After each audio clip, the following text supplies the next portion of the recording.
Revenue entries बनाम title rights. नमस्कार दोस्तों, प्रॉपर्टी मिशन शो में आपका स्वागत है। एकमात्र ऐसा प्लेटफॉर्म जहां हम सिर्फ प्रॉपर्टी के बारे में बात करते हैं, हम हकीकत एक्सपोज करते हैं। भारत के रियल एस्टेट मार्केट की कड़वी सच्चाई को ज्यादातर बिल्डर्स यहां तक कि पटवारी आपसे छिपाना चाहते हैं। मैं हूं प्रदीप मिश्रा और आज हम डिस्कस करने वाले हैं कि ऐसा कुछ जो इतना क्रिटिकल है कि ये लिटरली आपके लाखों और शायद करोड़ों बचा सकता है। तो बस यही रहिए और पूरा मेरा वीडियो लास्ट तक देखिए। अगर वीडियो पसंद आए तो लाइक कमेंट शेयर करना ना भूलिएगा। ऐसे एनालिसिस आपको फ्यूचर में भी मिलते रहे, इसके लिए फटाफट चैनल को सब्सक्राइब कर लीजिए। तो चलिए शुरू करते हैं। नमस्कार, मैं हूं Pradeep Mishra. Property mission show में आपका स्वागत है। यहां हम आपको प्रॉपर्टी और प्रॉपर्टी मार्केट की हकीकत बताते हैं। नो बकवास, डायरेक्ट काम की बात। चलिए शुरू करते हैं। सबसे पहले आते हैं कोर्ट ने क्या कहा। 9 जनवरी 2026 को हिमाचल प्रदेश हाई कोर्ट ने एक लैंडमार्क जजमेंट दिया।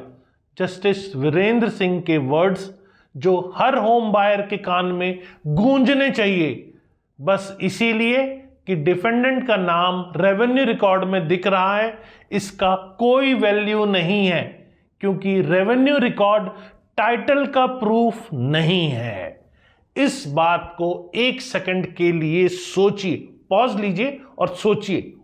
हिमाचल प्रदेश हाई कोर्ट ने आपको सीधे कह दिया, आपका नाम जमाबंदी में होना, जिस रिकॉर्ड को हर पटवारी इतने गर्व से दिखाता है, कानूनी रूप से बिल्कुल भी मीनिंगलेस है। कोर्ट ने आगे क्या कहा? कोर्ट ने आगे कहा, रेवेन्यू एंट्रीज को मेंटेन किया जाता है सिर्फ फिस्कल पर्पस के लिए। फिस्कल पर्पस मतलब क्या? टैक्स। कौन सरकार को पैसा दे, इसका मतलब यह नहीं है कि प्रॉपर्टी किसका है। यह कोई छोटा मोटा जजमेंट नहीं है। यह कोर्ट कह रहा है कि वही जो सुप्रीम कोर्ट 25 सालों से कह रहा है, लेकिन अब हिमाचल प्रदेश ने भी अपनी आवाज लगा दी है। अब मैं आपको इसकी असली कहानी समझाता हूं कि इसका मतलब क्या है मिडिल क्लास बायर के लिए, एक छोटे इन्वेस्टर के लिए, किसान के लिए, उस जवान जोड़े के लिए जो अपना पहला घर खरीदने के लिए पैसा बचा रहा है। आप सब जानते हैं कि अगर आपका नाम जमाबंदी में है तो आप प्रॉपर्टी के मालिक हो। आप सोचते हो कि अगर पटवारी ने आपका नाम लिख दिया, अगर आपके पास म्यूटेशन सर्टिफिकेट है और अगर आपके पास दाखिल खारिज है तो आप प्रोटेक्टेड हो। आप ये इसीलिए मानते हो क्योंकि ये लॉजिकल लगता है, ये ऑफिशियल दिखाता है कि इस पर गवर्नमेंट की सील है। ये झूठ है, ये फंदा है। रुकिए, हकीकत यह है कि एक म्यूटेशन एंट्री बस एक पुरानी गवर्नमेंट की लेजर में एक कलम की निशानी है, बस इतना ही। ये टाइटल नहीं है, ये ऑनरशिप नहीं है, ये लीगल डॉक्यूमेंट नहीं है, ये एक टैक्स रिकॉर्ड है। मैं इसका फर्क आपको ऐसे समझाता हूं कि जो सही लगे आपको। जब आप रजिस्टर्ड सेल डीड के थ्रू प्रॉपर्टी खरीदते हो तो आपको लीगल ऑनरशिप मिलता है, आपका नाम लॉ में लिखा जाता है। रजिस्ट्रेशन एक्ट 1908 से वो बैक्ड होता है। उस डीड का रजिस्ट्रेशन नंबर होता है। ये परमानेंट है, ये अनचार्जेबल है, ये पावर है। अब रुकिए, जब आप म्यूटेशन करवाते हो तो आप बस पटवारी को कह देते हो कि अपने रिकॉर्ड को टैक्स पर्पस के लिए चेंज कर दो। ये एडमिनिस्ट्रेटिव है, ये कन्वीनियंस है, इससे ज्यादा कुछ नहीं है। अब समस्या क्या है? स्कैमर्स को ये पता है, अनअवेयर सेलर्स को ये पता है और कुछ अनएथिकल पटवारी उसको भी पता है। वो हर दिन इसका एक्सप्लॉइट करते हैं। मैं आपको एक रियल एग्जांपल देता हूं जो आपकी सिटी में भी अभी हो रहा है। एक सेलर एक बायर के पास जाता है और कहता है, देखो मेरे पास जमाबंदी है, मेरा नाम यहां है, मेरे पास म्यूटेशन है, मैं मालिक हूं, चल डील करते हैं। बायर एक्साइटेड होकर पटवारी का रिकॉर्ड चेक करता है, हाँ नाम है। बायर सोचता है बढ़िया है, ये ऑफिशियल है। बायर को ये नहीं पता पटवारी का रिकॉर्ड किसी भी से चेंज हो सकता है, कनेक्शन से, पैसे से, मैं फिर से कहता हूं, पटवारी का रिकॉर्ड बदल सकता है। असली मालिक जिसके पास रजिस्टर्ड सेल डीड है उसे कुछ नहीं पता चलता, फ्रॉड हो जाता है। बायर्स को बाद में पता चलता है कि जिसने प्रॉपर्टी बेची है उसको बेचने का कोई लीगल राइट ही नहीं था। असली मालिक सू करता है, बायर सब कुछ खो देता है। ये थ्योरी नहीं है दोस्तों, ये अभी हो रहा है। गुड़गांव में, बेंगलुरु में, मुंबई में, बिहार में अभी एक केस सामने आया जहां एक महिला 9 साल से डेड थी, उसे अलाइव दिखाया गया प्रॉपर्टी को फ्रॉडलेंटली ट्रांसफर करने के लिए। ये कितना डेंजरस है सिर्फ मोटेशन पर भरोसा करना। सुप्रीम कोर्ट ने एक केस में जिसका नाम था सूरज भान बनाम फाइनेंशियल कमिश्नर, बहुत साफ कहा था, रेवेन्यू रिकॉर्ड में एक एंट्री किसी को टाइटल नहीं देती अगर उसका नाम रिकॉर्ड में दिख रहा है। रेवेन्यू रिकॉर्ड्स में एंट्री एक सिर्फ फिस्कल पर्पस होता है। सुप्रीम कोर्ट ने ये बार बार कहा है 1996 में, 2007 में, 2019 में, 2023 में और 2024 में। 2025 में सुप्रीम कोर्ट ने बिहार के लॉ को ओवरटर्न किया जो म्यूटेशन को रजिस्ट्रेशन के लिए एक रिक्वायरमेंट बना रहा था। क्यों? क्योंकि कोर्ट समझते हैं कि आप रेवेन्यू रिकॉर्ड को टाइटल के साथ कंफ्यूज नहीं कर सकते। अब आपके इन्वेस्टमेंट का क्या होगा? अब क्रूशियल सवाल यही है कि अगर आपका टाइटल अनक्लियर है तो आपके जीवन का क्या होता है। मैं आपको सिनेरियोज में बताता हूं जो आपके फाइनेंशियल फ्यूचर को डिस्ट्रॉय कर सकते हैं। सिनेरियो 1, बैंक आपका लोन रिफ्यूज कर सकता है। आप एक प्रॉपर्टी खरीदते हो, पटवारी के म्यूटेशन के बेस के ऊपर आप होम लोन के लिए अप्लाई करते हो। बैंक एक टाइटल सर्च करता है, बैंक देखता है कि आपका नाम रेवेन्यू रिकॉर्ड्स में है लेकिन आपके नाम पर कोई रजिस्टर्ड सेल डीड नहीं है, ऑनरशिप का कोई क्लियर चेन नहीं है। बैंक कहता है हम आपको पैसा नहीं दे सकते, आप अब फंस गए, आप बेच नहीं सकते, आप मॉर्गेज नहीं दे सकते, आप रीफाइनेंस नहीं कर सकते, आपका पैसा लॉक्ड। अब सिनेरियो नंबर 2, टाइटल को चैलेंज किया जाता है।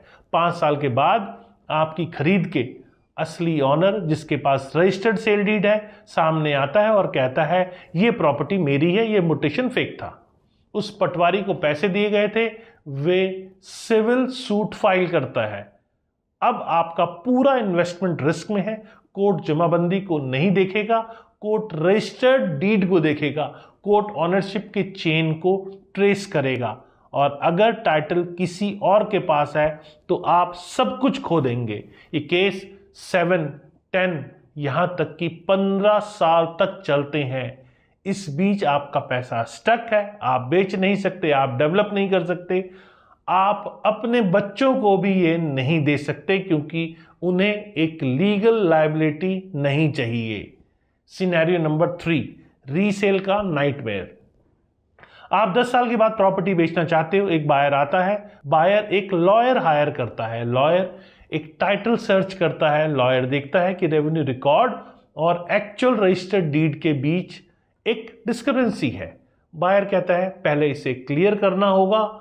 अब आपको एक लॉयर हायर करना है, आपको एक डिक्लेरेशन सूट फाइल करना है, कॉस्ट बढ़ते हैं, महीने बढ़ते हैं, डील टूट जाती है और फिर बायर चला जाता है।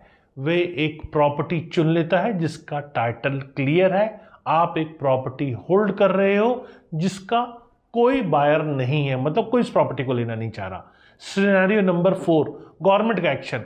कभी कभी गवर्नमेंट को खुद पता चलता है कि लैंड इनकरेक्टली रिकॉर्डेड था, शायद उन्होंने म्यूटेशन रिकॉर्ड में सेम लैंड को 2 अलग अलग लोगों को दे दिया था। ऐसा होता है।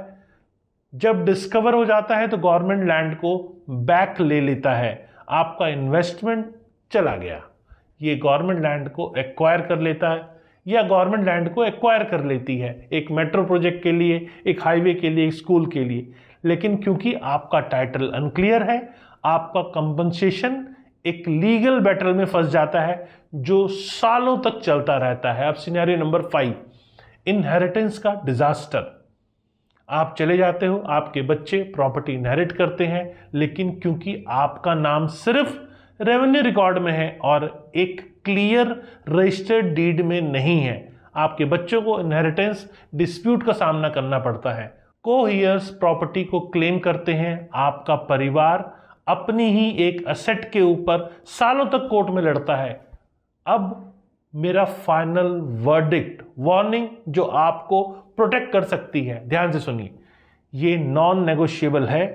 जब आप प्रॉपर्टी खरीद रहे हो तो आपको 3 चीजों पर फोकस करना है। नंबर 1, रजिस्टर्ड सेल डीड आपका प्राइमरी डॉक्यूमेंट है, ये होली डॉक्यूमेंट है। आपका नाम एक रजिस्टर्ड सेल डीड में होना चाहिए, मोटेशन में नहीं, एक रजिस्टर्ड डीड में। इस डीड के पास एक रजिस्ट्रेशन नंबर है, उसके पास एक डेट है, उसके पास सेलर, विटनेस और रजिस्ट्रार के सिग्नेचर है।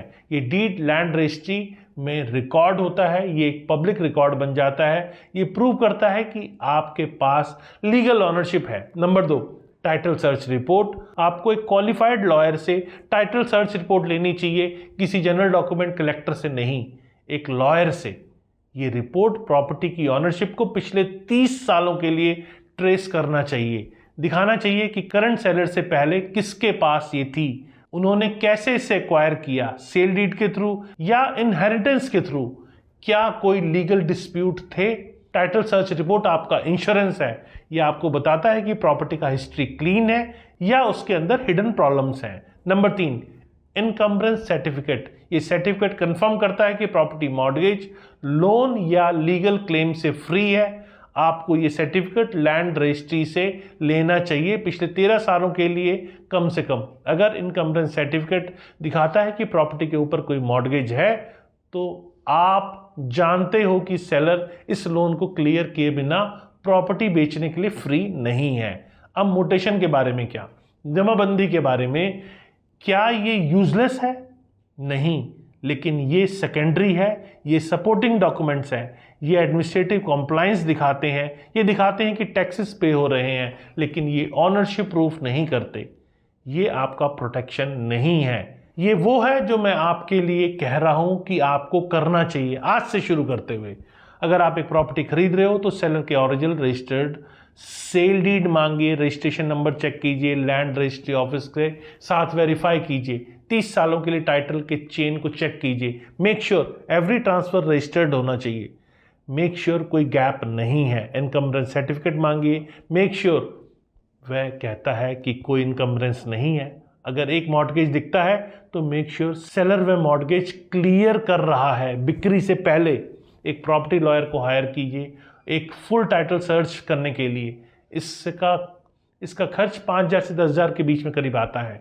आपके इन्वेस्टमेंट के कंपेयर्ड में ये कुछ नहीं है, ये आपका प्रोटेक्शन है। अगर सेलर कहता है क्यों ये सब, मेरे पास मोटेशन है, मेरे पास पटवारी का रिकॉर्ड है, तो आप जानते हो कि ये सेलर या तो इग्नोरेंट है या कुछ छिपा रहा है। किसी भी केस में चले जाइए।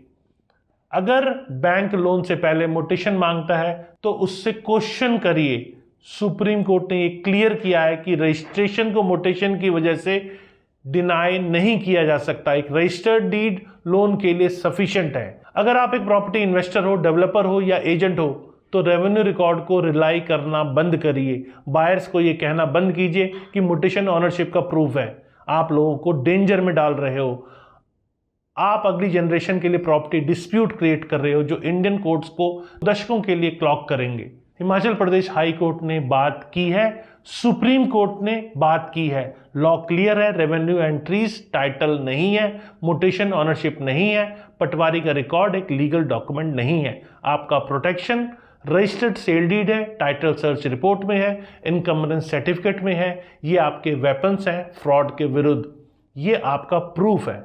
प्रॉपर्टी सिर्फ ईंट और मोटर नहीं है, ये आपकी लाइफ सेविंग है, आपके बच्चों का फ्यूचर है। एक गवर्नमेंट रिकॉर्ड पर भरोसा मत करिए जो एक पेन और ब्राइब में चेंज भी हो सकता है। लॉ पर भरोसा करिए, रजिस्टर्ड डीड पर भरोसा करिए, टाइटल सर्च पर भरोसा कीजिए। यही हकीकत है, यही रियलिटी है और यही आपको प्रोटेक्ट करेगा। प्रॉपर्टी मिशन शो देखने के लिए धन्यवाद। वीडियो पसंद आया तो लाइक कमेंट शेयर जरूर करें और फ्यूचर में रेगुलर ऐसे एनालिसिस देखने के लिए फटाफट चैनल को सब्सक्राइब करें। नमस्कार और जय हिंद।